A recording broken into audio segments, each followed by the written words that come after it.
নমস্কার, আমি তরুণ ঘোষ। কাল রাতে দিল্লিতে যে বৈঠকটার কথা বলছিলাম রাতের ভিডিওতে, সেই বৈঠকে আপাতত ঠিক হয়েছে যে দিল্লিতে বাংলাদেশে উপ হাই কমিশনার যারা রয়েছেন তাদের আপাতত ফিরিয়ে আনা হবে, কারণ তাদের উপরে হামলাটা বেশি হচ্ছে জেলায়, দিয়ে ওই মিশনগুলোকে বন্ধ করে দেওয়া হবে। তারপরেতে শেষ হচ্ছে ঢাকা হাই কমিশন। পরবর্তী ক্ষেত্রে ঢাকা হাই কমিশনকে ফিরিয়ে নিয়ে আপাতত কূটনৈতিক মিশন আপাতত পুরোপুরি বন্ধ করে দেওয়া হবে, যেমন পাকিস্তানের মধ্যে সঙ্গে ভারতের বন্ধ আছে। এখন এই খবরটা যখন আমি পোস্ট করলাম, তখনই বিভিন্ন রকমের, আমাকে গালাগাল করা তো লোকের অভাব নেই, গাঁজাখোর, বজ্জাত, ফেরেববাজ, একজন খুব সুমিষ্ট ভাষায় আমায় লিখেছেন, কি পাগলের মতো কথা বলেন মশাই, এই আমাদের পোশাক রপ্তানি শিল্পে আমরা দ্বিতীয় আর ভারতবর্ষ অষ্টম, আর আমরা যা রেমিটেন্স পাই তাতেই আমাদের চলে যাবে। তা আমি যখন উত্তর দিতে গেলাম, দেখলাম পট করে ওটা বেরিয়ে চলে গেল।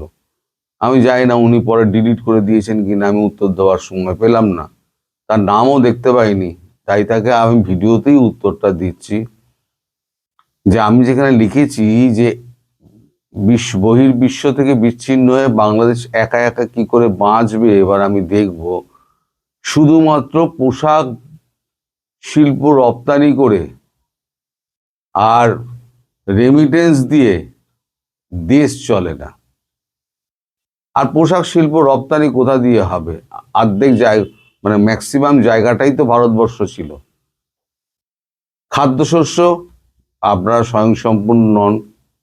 জল আমাদের উপর নির্ভর করতে হচ্ছে। এই ফেব্রুয়ারি মাসে যদি জল আমরা চুক্তি মানে রিনিউ না করি, আপনারা জল পাবেন না, কারণ ভারতবর্ষ উপরে আপনারা নিচে। এবার বাকি হচ্ছে ব্যবসা বাণিজ্য। আপনার দেশের যা অবস্থা, তাতে কি আপনারা আশা করেন যে আপনার দেশের কারখানাগুলো আবার পুনরায় খুলবে? বিদেশি বিনিয়োগ ছেড়ে দিন, দেশের বিনিয়োগ কি আপনারা আবার সুনিশ্চিত করতে পারবেন? পারবেন না। খাদ্য সংকট দেখা দেবে, অর্থ সংকট দেখা দেবে, জল সংকট দেখা দেবে, বিদ্যুৎ সংকট দেখা দেবে।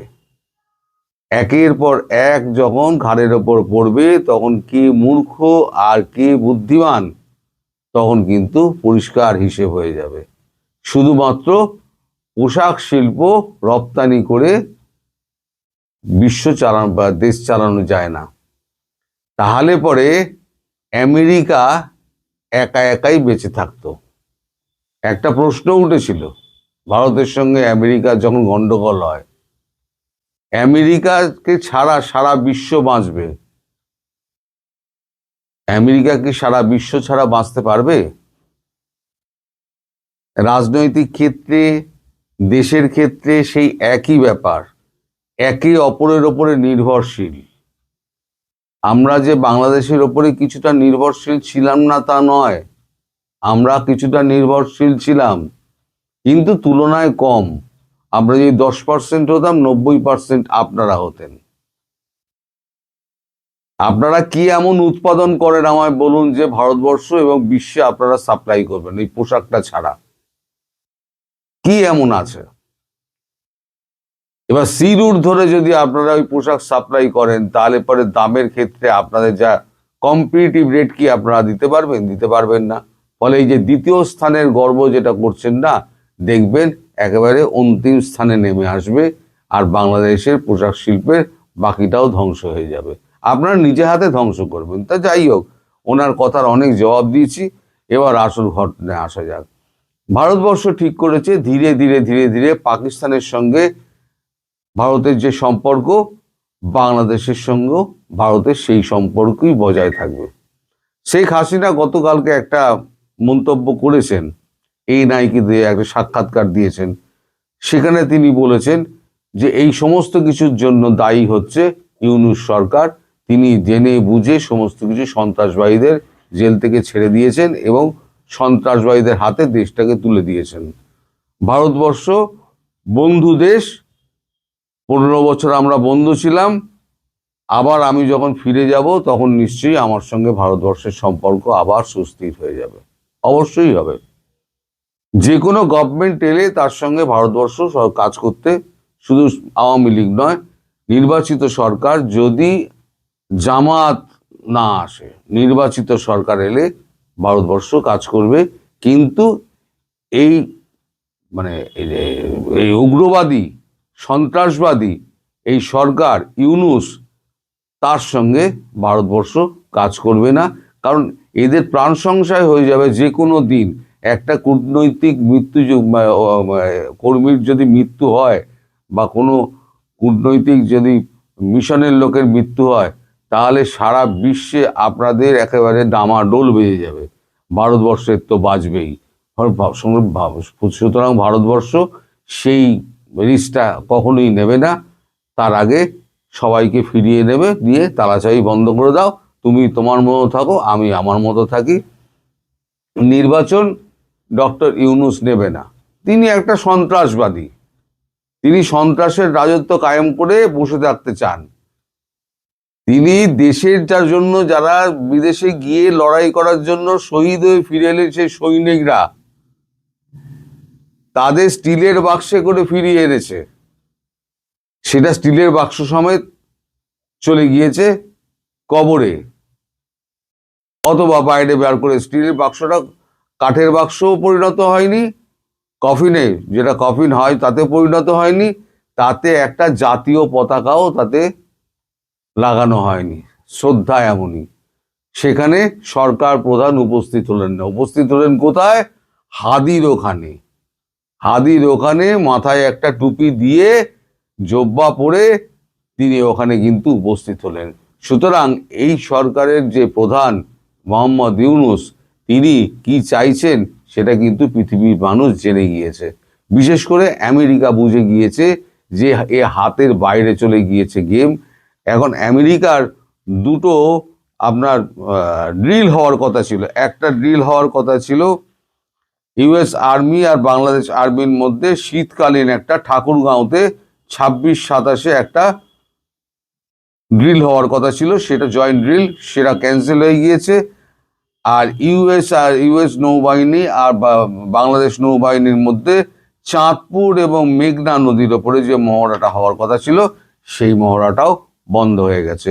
ইউএস বুঝতে পেরে গেছে যে এ রুগী আইসিইউতে চলে গেছে, এ রুগীর ওপরে আর শ্বাসযন্ত্র, নকল শ্বাসযন্ত্র দিয়ে, বহিঃশ্বাসযন্ত্র দিয়ে একে আর বাঁচানো যাবে না। এ সিরিয়ায় চলে গেছে, একে আর ফেরানো যাবে না। গেম হাতের বাইরে চলে গেছে। তো এখন ভারতবর্ষ যেমন পাকিস্তানের সঙ্গে লড়াই করে, তেমনি লড়াই করবে। যদি আমাদের এখানে কিছু হয় তাহলে লড়াই করবে। আর কূটনৈতিক মিশন যদি বন্ধ হয়ে যায়, তাহলে এমনি খাদ্যপণ্য, জল সরবরাহ থেকে আরম্ভ করে, বিদ্যুৎ সরবরাহ থেকে আরম্ভ করে সমস্ত বিচ্ছিন্ন হয়ে যাবে। কারণ একটা দেশের সঙ্গে সম্পর্কই বিচ্ছিন্ন হয়ে গেল, তাহলে তাকে আর পাঠানোর কি দরকার? সে পয়সা দিলেও তাকে পাঠানো হবে না। পাকিস্তান পয়সা দিতে চায়, পাকিস্তান সম্পর্ক স্থাপন করতে চায়, ভারত করে না। ভারতের ইচ্ছের ব্যাপার, ভারত তখন করবে না। এবারে একা একা বাঁচুন। ভারত বিরোধিতা তো, ওই যে বলি, মাঝে মাঝে বলি না, ফাঁকা পেট আর ফাঁকা পকেট অনেক কিছু শিখিয়ে দেয়। যাও, ঠিক আছে, এবার যখন বন্ধ হবে তখন বন্ধ হবে। আপাতত এই সিদ্ধান্ত হয়েছে, তারপর ধীরে ধীরে আগে হাই কমিশনাররা ফিরে আসবে, তারপর আমাদের হাই কমিশনার বাংলাদেশ থেকে তিনিও ফিরে আসবেন। এখন শুধু সময়ের অপেক্ষা, আপনারা দেখতে থাকুন। এবার আপনাদের বাংলাদেশের কিছু কথায় আসি। সেটা হচ্ছে আপনাদের জাহাঙ্গীর আলম, যিনি স্বরাষ্ট্র উপদেষ্টা, তিনি পদত্যাগ করেছেন। গতকাল রাতে তিনি পদত্যাগ করেছেন। তিনি তার ঘনিষ্ঠ মহলে বলেছেন যে মৌলবাদীদের এই যে চরম আচরণ তিনি আর বরদাস্ত করতে পারছেন না, ফলে তিনি পদত্যাগ করেছেন। তিনি আর একটা এতে রয়েছেন, পদে রয়েছে, সেটা হচ্ছে কৃষি উপদেষ্টা, সেটা থেকে কিন্তু উনি পদত্যাগ করেননি। আর স্বরাষ্ট্র সচিবের আপনার স্বরাষ্ট্র মন্ত্রণালয়ে স্পেশাল অ্যাসিস্ট্যান্ট করা হয়েছে জসিমউদ্দিন রহমানের আত্মীয় খোদাবক্স চৌধুরী। জসিমউদ্দিন রহমানিকে আপনারা নিশ্চয়ই চেনেন। তার আত্মীয় খোদাবক্স চৌধুরী, তাকে মানে বেছে বেছে, একেবারে সন্ত্রাসবাদীদের বেছে বেছে আনা হচ্ছে। খোদাবক্স চৌধুরীকে স্পেশাল অ্যাসিস্ট্যান্ট হিসেবে নিয়োগ করা হয়েছে। ধর্মমন্ত্রী ফারুকি আজম, তিনি এখন থেকে স্বরাষ্ট্র মন্ত্রক দেখবেন। আর থাকছেন জাহাঙ্গীর আলম, দেখবেন না, এখন স্বরাষ্ট্র মন্ত্রক দেখবেন ফারুকি আলম। ইউএস আবার একটা অ্যাডভাইজারি জারি করেছে, বলেছে সাড়ে আটটা, আজকে সকালবেলা 8:30 নাগাদ একটা অ্যাডভাইজারি জারি করেছে। যারা ওখানে স্বল্প সময়ের জন্য গিয়েছেন তারা দ্রুত সময়ের মধ্যে ফিরে আসুন। আর যারা দীর্ঘ সময়ের জন্য ওখানে কাজে আছেন তাদের ম্যাক্সিমাম আমরা ফিরিয়ে দিয়েছি। যারা খুব প্রয়োজনে রয়েছেন তারা নেহাত কাজ ছাড়া ঘরের বাইরে বার হবেন না। এখন পাকিস্তান টাইমস একটা খবর করেছে, সেখানে তারা বলছে ঢাকার জন্য 10 ঘন্টা ব্যাপী একটা সতর্কতা। পাকিস্তান টাইমস, আমি খবরটা পড়িনি, কিন্তু আমায় একজন পড়ে জানালেন যে এই ব্যাপার। পাকিস্তান টাইমস, তারা পর্যন্ত ডনের পরেই যার স্থান, ডন হচ্ছে প্রথম পাকিস্তানে, তারপরেই হচ্ছে পাকিস্তান টাইমস। তো পাকিস্তান টাইমস যখন খবরটা করছে তখন দায়িত্ব নিয়ে হয়তো খবর করছে।